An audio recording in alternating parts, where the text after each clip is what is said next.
राजस्थान के अंता विधानसभा में रामपाल मेघवाल ने अपना नामांकन वापस ले लिया है। पहले जो चतुष्कोणीय मुकाबला माना जा रहा था और अब रामपाल मेघवाल के नामांकन के वापसी के बाद अब त्रिकोणीय मुकाबला है जो अंता सीट पर रह गया है। कई से ऐसे नामांकन थे जो भी वापस हुए हैं, लेकिन रामपाल मेघवाल का जो नामांकन था जिसको लेकर चर्चाएं थी जो देखने को मिली थी, बीजेपी की गणित बिगाड़ने को लेकर चर्चा थी जो देखने को मिली थी, लेकिन आखिरकार जो रामपाल मेघवाल है जिनको बीजेपी मनाने में कामयाब रही और उसके बाद अब नामांकन की वापसी हुई है। जिस तरह से पूर्व विधायक जो रामपाल मेघवाल रहे हैं और टिकट की मांग वह भी कर रहे थे, लेकिन उनका कहना था कि पार्टी ने उनको टिकट नहीं दिया और उसके बाद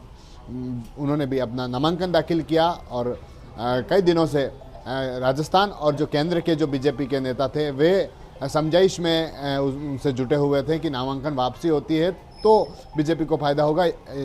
अन्यथा बीजेपी को उस सीट पर नुकसान भी हो सकता है, क्योंकि जो रामपाल मेघवाल है वे ऐसी समाज से आते हैं और ऐसी समाज के वोटर्स भी अंता सीट विधानसभा में बड़ी तादाद में है। तो ऐसे में कहीं उस नुकसान को लेकर बीजेपी काफ़ी दिनों से रामपाल मेघवाल से मनाने में जुटी हुई थी। दिल्ली और राजस्थान के जो बड़े नेता हैं वे उनको मनाने में जुटे हुए थे और उसके बाद उन्होंने अपना आज नामांकन वापस लिया है। अब त्रिकोणीय मुकाबला है जो रहा है,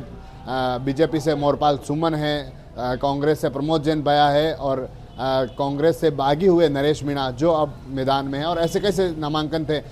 जो 21 लोगों ने 32 नामांकन भरे थे, जिसमें से प्रमोद जैन बाया की पत्नी का जो नामांकन था वह 2 दिन पहले ही खारिज हो चुका था, क्योंकि जो प्रस्तावक थे वे कम थे और ऐसे में जो नामांकन था वह खारिज हो गया था। और उसके बाद जो 20 ऐसे जो लोग थे जिसमें से कई लोगों ने 3-3, 4-4 नामांकन दाखिल किए थे और उसके साथ ही नरेश मीणा की पत्नी प्रमोद जैन बाया के परिवार से और मोरपाल सुमन और कई भाजपा नेताओं ने भी नामांकन भरे थे, वो आज नामांकन वापसी हुई है। और उसके बाद अब जो अंता सीट है वहाँ पर त्रिकोणीय मुकाबला है जो देखने को मिल रहा है और 11 नवंबर को वहाँ पर चुनाव है और 14 नवंबर को मतगणना होगी। TV9 के लिए राजेश डांगी।